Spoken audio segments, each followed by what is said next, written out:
বাংলাদেশ। প্রবল বর্ষণে সৃষ্ট পাহাড়ি ঢল দুর্যোগের অন্যতম কারণ হলেও এর পেছনে অনেকাংশেই দায়ী ভারতের স্বেচ্ছাচারিতা।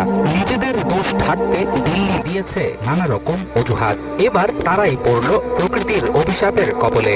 আরব সাগরে তৈরি নিম্নচাপের কারণে বাংলাদেশের মতোই তুমুল বৃষ্টিপাতে ভেসে যাচ্ছে গুজরাট। 10 থেকে 12 ফুট গভীর পানির নিচে তলিয়ে গেছে রাজ্যের বিস্তীর্ণ এলাকা। খাবারের খোঁজে নদী থেকে লোকালয়ে ঢুকে পড়ছে কুমিরের দল। গত কয়েকদিনের ভারী বৃষ্টি ও বন্যায় বিধ্বস্ত গুজরাট। 25 আগস্ট থেকে শুরু হওয়া বৃষ্টির জেরে বিপদসীমার উপর দিয়ে বইছে বিশ্বামিত্রী সহ রাজ্যের 24টি নদীর পানি। পাশাপাশি জমানো পানির পরিমাণ বেড়ে যাওয়ার কারণে খুলে দেয়া হয়েছে রাজ্যের 140টি ড্যাম বা জলাধারের গেট।